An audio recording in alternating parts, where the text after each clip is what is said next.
30 years after everyone in the valley believed the old Walker Reservoir belonged to the Homeowners Association, Ethan Walker came home to bury his grandfather and settle what little remained of a forgotten estate. He expected dust, cracked porch boards, and maybe a few unpaid bills tucked into a kitchen drawer. What he did not expect was a 5,000-acre body of water shimmering behind a house nobody in town thought was worth mentioning anymore. While sorting through faded survey maps and brittle deeds in a basement that smelled of rust and rain, Ethan uncovered a truth that would upend the entire community. The reservoir, the one that fed more than 20 subdivisions and dozens of working farms through the worst drought the region had seen in decades,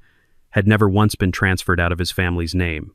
Every gallon sold, every fee collected, every dollar funneled into the Homeowners Association for 30 straight years had been drawn from land that was never theirs to touch. When the association's president, a sharp-tongued woman named Victoria Kane, laughed in his face and called him just another broke farmer chasing fairy tales, Ethan said nothing. He simply drove to the county courthouse and filed one document. 3 days later, every valve across the community locked shut, and the woman who had ruled that neighborhood for almost 3 decades found herself, for the first time in her adult life, begging. Ethan arrived back in Cedar Hollow on a Tuesday morning in the middle of July, when the heat pressed down on the valley like a hand on the back of the neck and the grass along the county road had gone the color of straw. He had not set foot in this town in nearly 15 years, not since he left for engineering school and then a career building irrigation systems for farms half a continent away.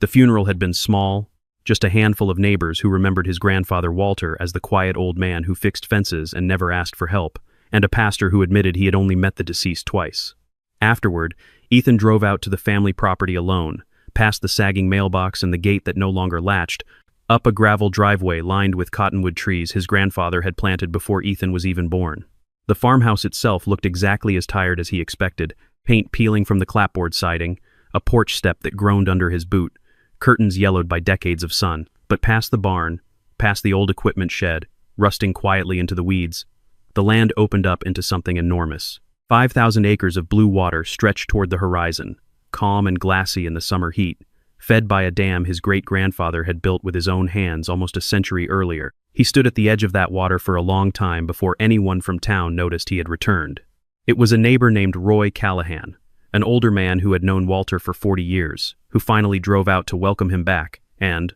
almost as an afterthought, to explain how things worked now. Roy told him, not unkindly, that the reservoir technically belonged to the Cedar Hollow Homeowners Association, that it had been managed by the community board for as long as anyone could remember, and that residents paid a monthly water assessment that kept the whole system running. Ethan asked when exactly that arrangement had been made, and Roy shrugged and said it was just how things had always been, going back to before his own time in the valley. That answer did not sit right with Ethan, not because he doubted Roy's honesty, but because his grandfather had never once mentioned selling or transferring the reservoir in any of their phone calls over the years. Walter had talked about the water constantly, about drought patterns and dam maintenance and the fish that used to run thick along the northern shore, but never once as something that belonged to someone else. The drought that summer had already become the talk of every diner and feed store in the county, the kind of dry season old-timers compared to the worst years of their childhood, when creek beds cracked open and cattle had to be trucked to auction early because there was no grass left to feed them. Reservoirs across the state had dropped to a fraction of their normal capacity, and water restrictions had become a near-constant subject on the evening news. Yet the Walker Reservoir, fed by underground springs his great-grandfather had identified generations earlier, remained remarkably full, even as the surrounding land withered. That fact alone made the water flowing beneath Ethan's boots feel like something far more valuable than a line item on an old survey map. Farmers 2 counties over were paying premium rates for tanker deliveries just to keep their livestock alive, and here sat 5,000 acres of steady, reliable water, quietly generating profit for people who had never once asked permission to use it.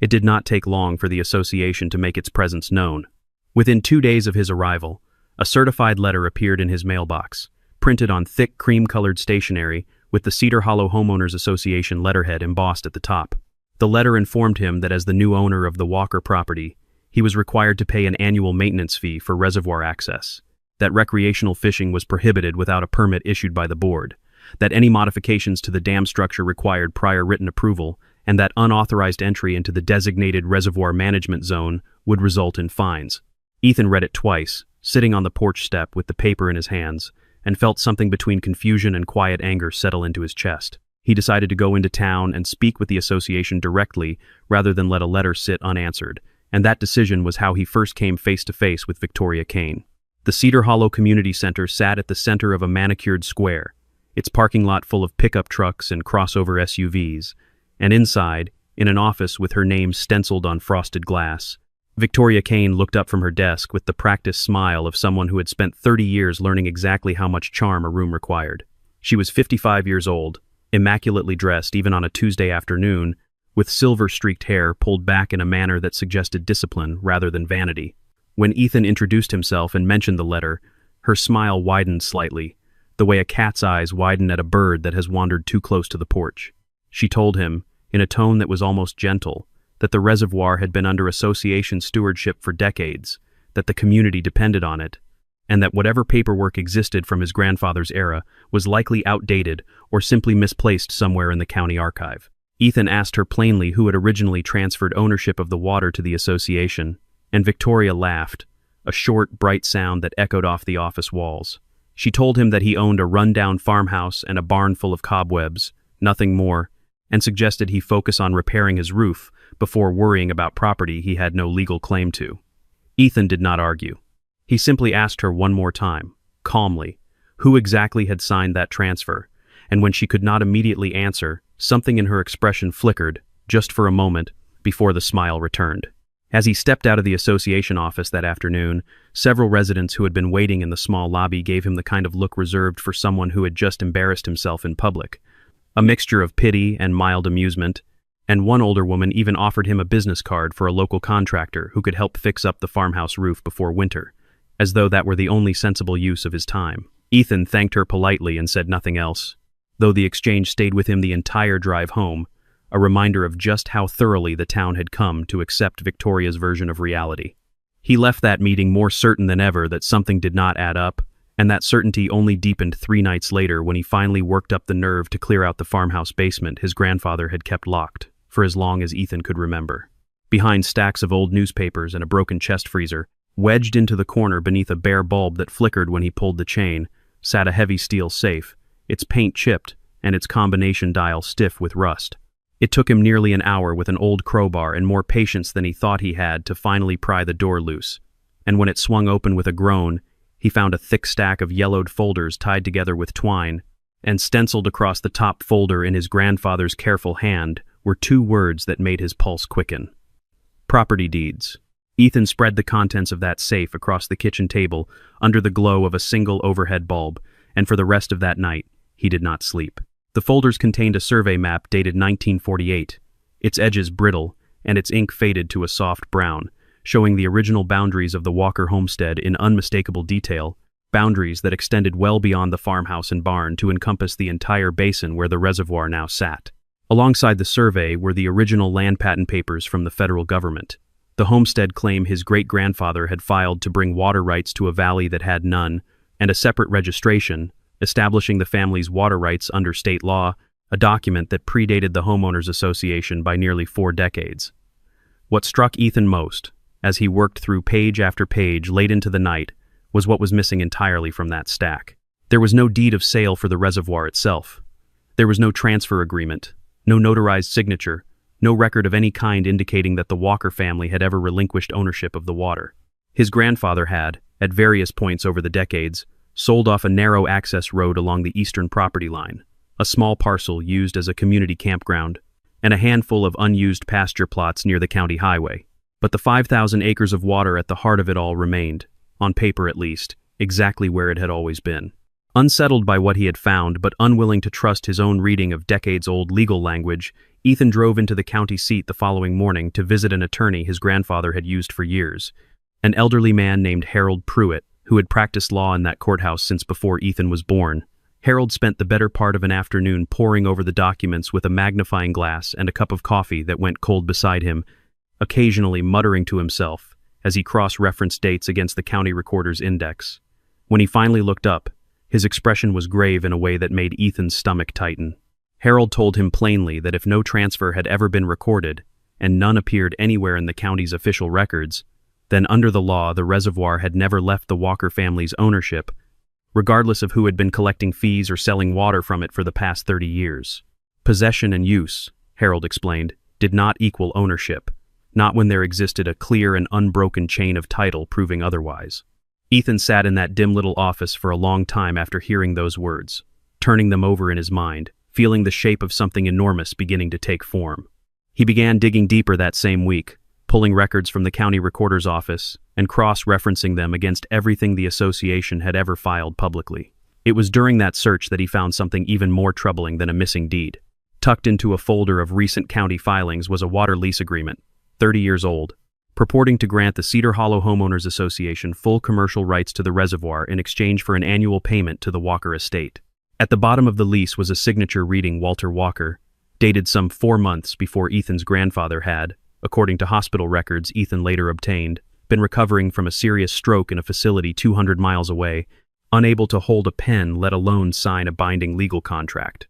Ethan stared at that signature for a long time, comparing it against dozens of authentic examples of his grandfather's handwriting scattered throughout the old farmhouse, and the differences, once he knew to look for them, were impossible to ignore. The loops were wrong. The pressure was wrong. Someone, 30 years earlier, had forged his grandfather's name onto a document that had allowed an entire community to believe its water supply belonged to them. The forged lease raised another question that gnawed at Ethan for days afterward, namely why the association had bothered manufacturing a payment obligation to the Walker estate at all, if the true intention had simply been to seize the water outright. Harold Pruitt offered a theory when Ethan brought him the discovery, suggesting that whoever orchestrated the forgery likely understood, even 3 decades earlier, that an outright uncontested land grab would eventually invite scrutiny, while a fraudulent lease agreement, however fake, created at least the appearance of a legitimate paper trail that might survive a cursory glance from anyone who came asking questions later. It was, Harold said, the kind of calculated caution that suggested whoever forged Walter Walker's signature had known exactly what they were doing and had planned for the possibility that someone, someday, might come looking. Armed with growing suspicion but still lacking the full picture, Ethan turned his attention to understanding exactly how much money had flowed through that supposed lease over the past 3 decades. What he uncovered painted a portrait of an operation far larger and more lucrative than a simple neighborhood water assessment. The Cedar Hollow Homeowners Association did not merely supply water to its own residents. Over the years, it had quietly expanded into selling bulk water access to the Cedar Hollow Golf and Country Club, to 3 separate cattle operations outside the subdivision boundary, and, most recently, to a bottling plant 2 counties over that trucked in tanker loads twice a week during the summer months. Public financial disclosures, which associations of that size were required to file annually, showed cumulative water revenue over 3 decades exceeding $40 million, a figure so large that Ethan read it 3 times before he believed it. Meanwhile, association infrastructure had grown to match that income, with a newly constructed administrative building featuring marble flooring and a boardroom with floor-to-ceiling windows, a small fleet of association vehicles including a luxury sedan registered to Victoria Kane personally, and a reserve fund that, according to public meeting minutes, had swelled to nearly $6 million. Not 1 cent of that revenue, as far as Ethan could determine from any record anywhere, had ever been paid to the Walker family, despite the forged lease supposedly guaranteeing annual compensation. Ethan spent the better part of a week simply organizing what he had, laying invoices and tax filings and old newspaper clippings across the farmhouse dining table in an arrangement that slowly began to resemble a timeline, watching as the scale of the operation revealed itself 1 document at a time. What struck him most was not merely the size of the money involved, but the sheer ordinariness of how it had been hidden, buried inside routine budget line items labeled maintenance and infrastructure and community improvement, the kind of vague language that invited no scrutiny from residents who trusted their board to act in good faith. He began to understand that Victoria's success had never depended on being clever in any dramatic sense, only on being patient, consistent, and utterly unwilling to let anyone look too closely for too long. The breakthrough that turned suspicion into hard evidence came from an unexpected source. A woman named Linda Marsh, who had worked as the association's bookkeeper for nearly 20 years before retiring, under circumstances she described only as uncomfortable, reached out to Ethan after hearing through town gossip that a Walker heir was asking pointed questions about the reservoir. She met him at a diner on the edge of town. Sliding across the booth, a thick manila envelope stuffed with photocopied invoices, internal memos, and handwritten ledgers she had quietly preserved before her departure. Linda explained, her voice low, even though the diner was nearly empty, that she had always found the water lease strange, that Victoria had personally handled every aspect of that particular account, and had discouraged questions about it with an intensity that seemed disproportionate to a routine business arrangement. She told Ethan that she had kept copies of everything for years, uncertain what she might ever do with them, but certain that someday someone would need proof of what she had witnessed. Ethan thanked her, promised her name would remain protected as long as possible, and drove home that night with the envelope on the passenger seat, feeling for the first time that he had enough to move forward. His first real confrontation with the association came at their monthly community meeting, held in the same community center where he had first met Victoria weeks earlier. He arrived early, took a seat near the back, and waited as the room filled with residents discussing landscaping budgets and pool maintenance schedules, with the kind of mild irritation reserved for minor bureaucratic matters. When Victoria opened the floor for new business, Ethan stood and asked, in a calm and level voice, to address the board regarding the ownership status of the reservoir. A ripple of murmurs moved through the crowd. Victoria's expression tightened almost imperceptibly before she recovered her composure and, with a tone somewhere between amusement and condescension, asked whether the young man was here to try to reclaim the community's water supply. Several residents laughed. Ethan did not flinch. He walked to the front of the room and set the original 1948 survey map on the table in full view of the board and the assembled residents, explaining calmly that no deed of transfer for the reservoir existed anywhere in the county record. Victoria waved a dismissive hand at the document, telling the room that old paper meant nothing against 3 decades of established practice and community reliance, and that any reasonable court would side with the people who had actually maintained and managed the water system. Ethan simply folded the map back up, thanked the board for their time, and told them quietly that the answer to the question would arrive soon enough. He left the meeting to a room full of whispers and Victoria's confident, unbothered laughter trailing behind him. Roy Callahan, the same neighbor who had first welcomed Ethan back to town, approached him after the meeting broke up and admitted quietly that he had always found it strange. The association never seemed to publish a clear accounting of where reservoir revenue actually went, though he had never thought to question it out loud before. He told Ethan that plenty of longtime residents had simply assumed the arrangement was fair because Victoria always spoke about it with such confidence, and confidence, Roy admitted with a rueful shake of his head, had a way of substituting for proof in a town where most people were busy enough with their own lives not to go digging through county records. Ethan thanked him for the honesty and told him only that the truth would come out soon enough for everyone to see clearly. What Victoria did not know, as she recounted the meeting to her fellow board members over drinks that evening and mocked the audacity of a man trying to lay claim to land he supposedly could not even prove was his, was that Ethan had already filed a formal complaint with the state land office earlier that same afternoon, along with copies of the forged lease agreement and Linda Marsh's financial records. Within a week, an investigator from the State Division of Real Property, a methodical woman named Renee Alvarez, arrived in Cedar Hollow to begin an official inquiry. She spent days walking the boundary lines with a survey crew, comparing modern GPS coordinates against the original 1948 markers, and what she found only deepened the case against the association. Several boundary stones along the reservoir's northern edge had been physically relocated at some point in the past 2 decades, shifted just enough to make association-controlled land appear to extend further than it legally did. County tax records, when cross-referenced against the disputed lease, revealed inconsistencies in how reservoir-related income had been reported, or in most years, not reported at all. And when Renee's team compared the forged signature on the lease against verified samples of Walter Walker's authentic handwriting from unrelated county documents filed around the same period, a forensic document examiner confirmed within days that the signatures did not match. Renee Alvarez's final preliminary report, submitted to the state land office roughly 6 weeks into her investigation, ran to nearly 80 pages and left almost no room for alternative explanation. It documented, in exhaustive detail, the discrepancy between the 1948 survey coordinates and the current physical location of the northern boundary markers, a shift of just under 200 feet that conveniently placed several acres of prime shoreline within what the association had long claimed as its own maintained property. It cataloged years of tax filings in which reservoir-generated income had either been misclassified or omitted entirely from public disclosures required under state association law. And it included, as an appendix, a side-by-side comparison of the disputed signature against 11 verified samples of Walter Walker's authentic handwriting, pulled from unrelated county filings spanning 3 decades, a comparison so visually stark that even someone with no forensic training could see the difference at a glance.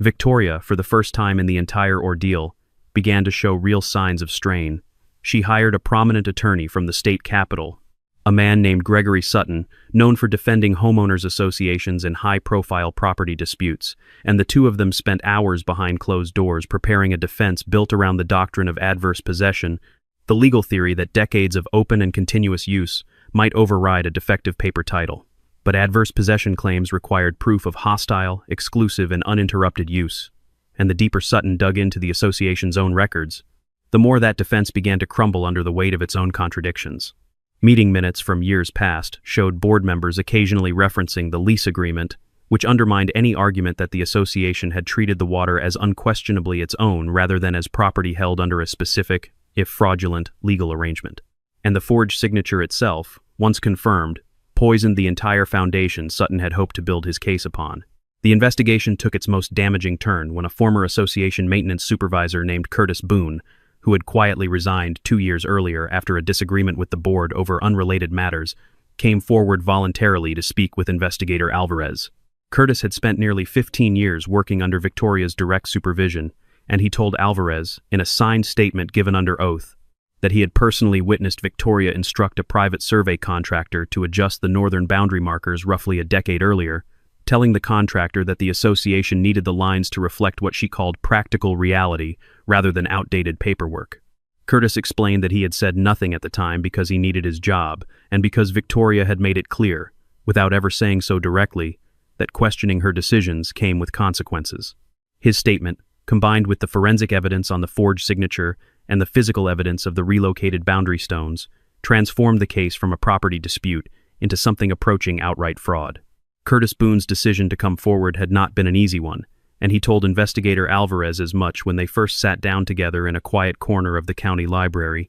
away from the prying eyes of a town where everyone seemed to know everyone else's business. He explained that he had carried the memory of that day on the northern shoreline for nearly a decade, the image of the survey contractor hesitating before Victoria repeated her instruction more firmly, telling the man that the association paid his invoices and expected him to move the stakes where she indicated, rather than where the old markers happened to sit. Curtis said he had told himself for years that it was not his place to interfere, that questioning a woman who controlled hiring and firing for half the maintenance contracts in the valley was not a fight he could afford to pick. What finally changed his mind, he admitted, was reading about a farmer's grandson trying to reclaim water that clearly belonged to his family, and recognizing, with a discomfort he could no longer ignore, that his silence years earlier had helped make that theft possible in the first place. With the state investigation building steadily against the association, Ethan made the decision to escalate matters through the civil court system, filing for a temporary restraining order that would halt all commercial water sales from the reservoir, pending a full resolution of the ownership question. His attorney, Harold Pruitt, argued before a county judge that continued unauthorized sale of water from disputed property risked irreparable harm to the rightful owner, particularly given the mounting evidence of fraud already documented by the state's investigators. The judge, after reviewing the survey documents, the forensic handwriting analysis, and Curtis Boone's sworn statement, granted the restraining order effective immediately, ordering the Cedar Hollow Homeowners Association to cease all sale, distribution, and commercial use of reservoir water until the underlying ownership dispute could be formally adjudicated. Ethan had the order delivered to the association's office by county sheriff's deputies on a Thursday morning, and by that afternoon, every business that depended on that water, from the golf course to the bottling plant, had received formal notice that their supply would be interrupted. Victoria received the news in her office, and according to 2 board members present at the time, she read the order twice before slamming it down on her desk and declaring, loudly enough that staff in the adjoining room could hear, that no farmer with a stack of old paper was going to shut down water that the entire community depended on.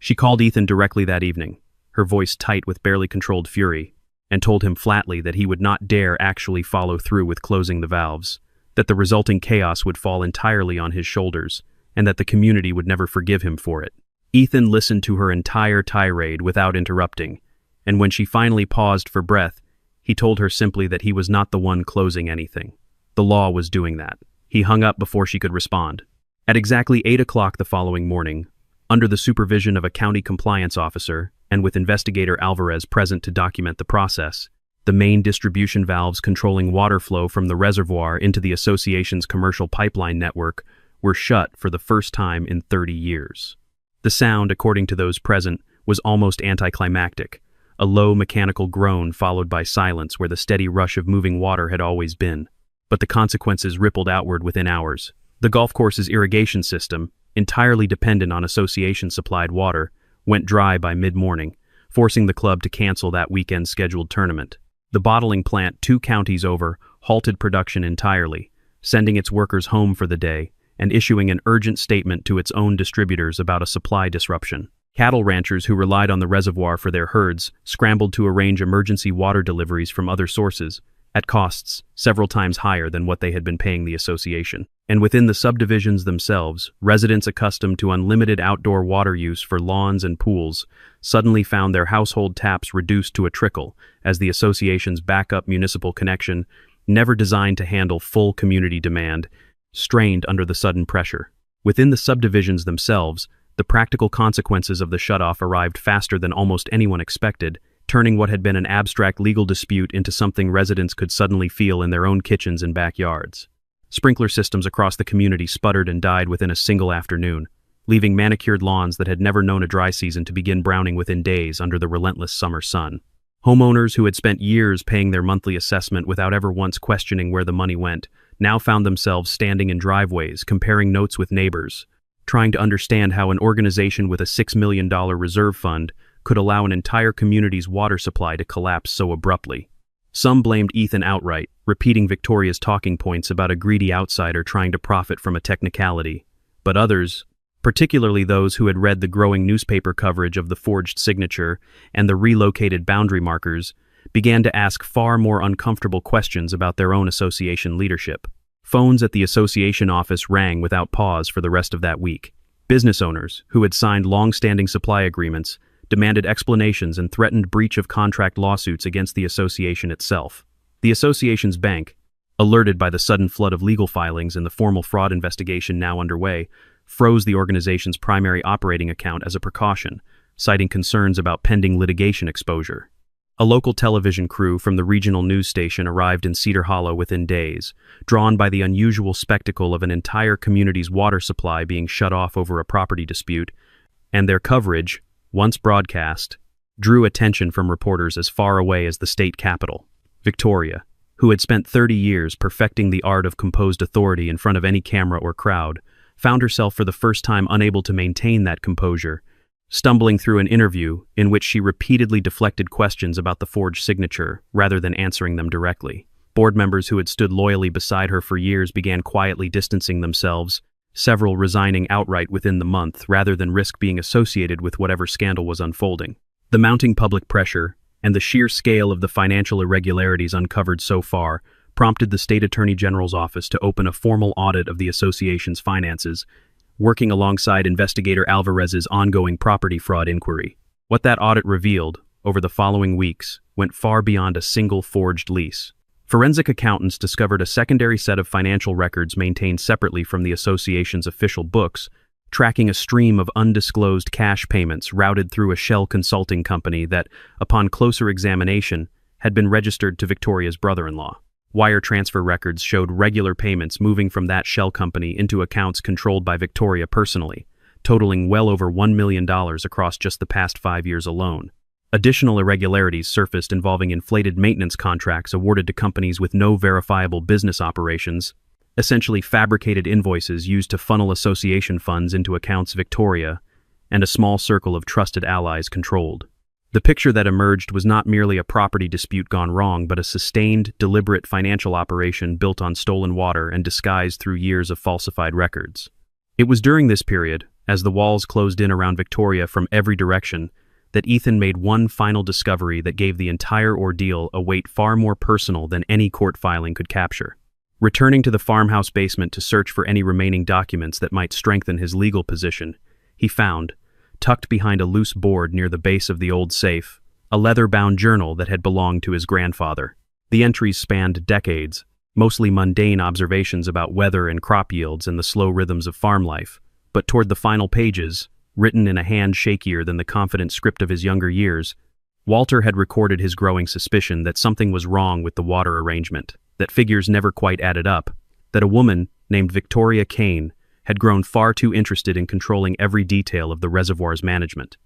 The final entry, dated just months before the stroke that would leave him unable to manage his own affairs, contained a message that struck Ethan like a physical blow. His grandfather had written that if anyone in the family ever found this journal after he was gone, they should understand that the reservoir had never been sold, that he suspected something dishonest had taken root in how it was being run, and that whoever found these words should not rest until the water was rightfully reclaimed. Ethan sat on the basement floor for a long while after reading that passage, the journal open in his hands, understanding for the first time that his grandfather had known, at least in part, and had run out of time to fix it himself. With the criminal and civil cases now fully intertwined, Victoria was formally summoned to appear before both the State Investigative Board and, separately, a county grand jury convened to consider charges related to fraud, forgery, and financial misconduct. The summons arrived by certified mail on a morning when local reporters had already gathered outside the association office, having been tipped off in advance, and photographs of Victoria, walking to her car with the envelope in hand, ran in the regional paper the following day beneath a headline questioning 3 decades of unexplained water profits. Her attorney, Gregory Sutton, advised her privately that the mounting evidence left the association with almost no viable defense against the core ownership claim, and he began quietly exploring the possibility of a negotiated settlement rather than risking a trial that seemed increasingly likely to end in disaster. The civil trial, when it finally began some months later in the county courthouse, drew a crowd larger than the small building had seen in years, filling the gallery with residents who had once dismissed Ethan's claims as the fantasy of a broke farmer and now watched, in uncomfortable silence, as those same claims were laid out methodically before a judge. Sutton opened for the association by arguing that Ethan had waited far too long to assert any ownership claim, suggesting that the delay itself should weigh against him regardless of what the original paperwork showed. Harold Pruitt, representing Ethan, rose in response and reminded the court that a claim cannot be waived simply because a family trusted the people managing its property, especially when that trust had been deliberately and knowingly exploited through forgery. He then proceeded, methodically and without theatrics, to present the evidence that had been building for months. The original 1948 survey map, verified authentic by state archivists. The water rights registration predating the association by 4 decades. Satellite imagery, obtained through a geological survey database, confirming that the reservoir's boundaries had remained physically unchanged since long before the association's founding. County tax filings showing the property had continuously been assessed under the Walker family name for the underlying land, even as the association claimed operational control. And finally, Curtis Boone's sworn testimony, delivered in person before the court, describing in detail the day Victoria had instructed a contractor to move the boundary markers. Each piece of evidence, laid one atop another, steadily dismantled whatever defense the association had hoped to mount. Sutton attempted, in his cross-examination of Curtis, to suggest that a disgruntled former employee's memory could not be trusted after so many years, but Curtis remained calm and consistent under pressure, and the physical evidence of the relocated boundary stones corroborated his account, regardless of how the defense tried to characterize his motives. By the time closing arguments concluded, even several members of the gallery who had arrived as Victoria's supporters seemed to have quietly reconsidered their position. The judge took the matter under advisement for less than a week before returning, with a ruling that echoed through the entire valley. Ownership of the 5,000-acre reservoir, the judge declared, had never legally transferred away from the Walker family at any point in the preceding 30 years, and the water lease upon which the association had built its commercial operation was void from its inception due to fraud. Victoria stood at the defense table as the ruling was read, her expression, according to several witnesses, draining of color as she absorbed the scale of what would follow, particularly when the judge moved on to address the matter of financial damages owed for 3 decades of unauthorized water sales. Gregory Sutton, watching the case slip further away with each passing day of testimony, made one last attempt to negotiate a settlement that might spare Victoria the harshest possible outcome, proposing that the association relinquish operational control of the reservoir in exchange for a reduced damages figure and no admission of criminal wrongdoing on Victoria's part personally. Harold Pruitt brought the offer to Ethan without recommendation either way, telling him plainly that the choice belonged entirely to him and that either path, a negotiated settlement or a full trial verdict, carried its own risks and its own rewards. Ethan thought about it for exactly one night, sitting again at the edge of the water as the sun went down, remembering his grandfather's journal entry and the quiet instruction written in a shaking hand. He told Harold the next morning that he would not accept a settlement that let anyone avoid accountability for 30 years of deliberate theft, and that whatever the court decided, he wanted the full truth on the public record rather than a quiet resolution negotiated behind closed doors. The final accounting, once damages, penalties, and disgorgement of improperly obtained profits, were calculated across the civil ruling and the parallel state financial audit, came to a sum that left even seasoned courthouse observers murmuring in the gallery.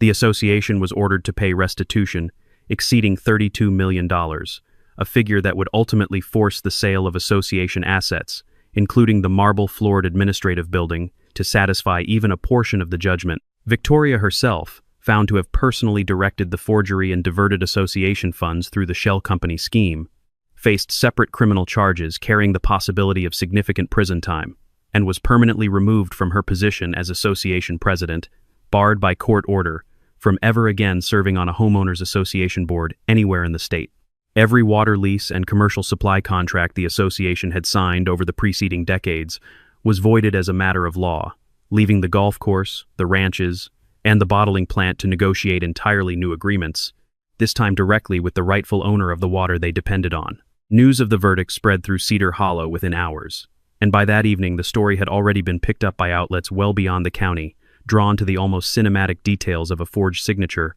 a relocated boundary marker, and a 5,000-acre reservoir hidden in plain sight for 30 years. Reporters camped outside the farmhouse gate for the better part of a week, hoping for a statement, but Ethan declined every interview request, telling Harold that he had no interest in becoming a symbol or a headline, only in making sure the water was managed honestly going forward. Linda Marsh, the retired bookkeeper whose quietly preserved records had helped crack the case wide open, finally agreed to speak publicly once the verdict was final, telling a local reporter that she had carried those documents for years out of a simple, stubborn belief that the truth mattered even when no one seemed to be asking for it. In the aftermath, Ethan chose not to simply reclaim the reservoir and walk away, nor did he pursue the kind of vindictive maximalism that many in his position might have felt entitled to after 30 years of theft. Instead, he established a new organization, the Walker Water Conservancy, structured specifically to manage the reservoir with full transparency and long-term sustainability in mind. Every financial record would be published publicly each quarter. Pricing for residential, agricultural, and commercial water use would be set according to a fair and predictable formula rather than the opaque, ever-shifting fees the association had charged for decades. A portion of all revenue would be set aside specifically to support local farmers during future drought conditions, an arrangement Ethan insisted upon, after remembering his grandfather's journal entries describing the anxious summers when crops depended entirely on water someone else controlled. Residents who had once laughed alongside Victoria at the idea of a broke farmer reclaiming anything now found themselves lining up outside the Conservancy's modest new office, applications in hand, waiting to sign fair and honest agreements with the man they had so thoroughly underestimated. On the evening the last of the paperwork was finalized, Ethan walked out to the old dam alone, the same dam his great-grandfather had built nearly a century earlier with nothing more than determination and a belief that water, properly managed, could sustain generations far beyond his own.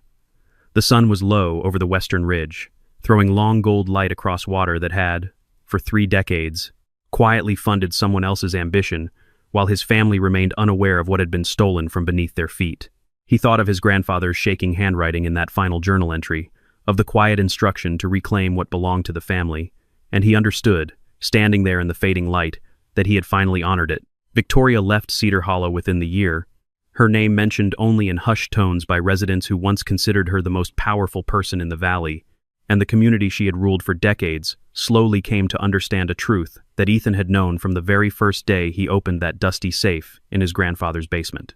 Authority built on manipulation and deception might endure for a remarkably long time, sustained by confidence and the reluctance of others to question it, but a legitimate claim, once properly documented and patiently pursued, does not weaken with age. It simply waits, sometimes for 30 years, for someone willing to read the paperwork and ask the one question no one else had bothered to ask.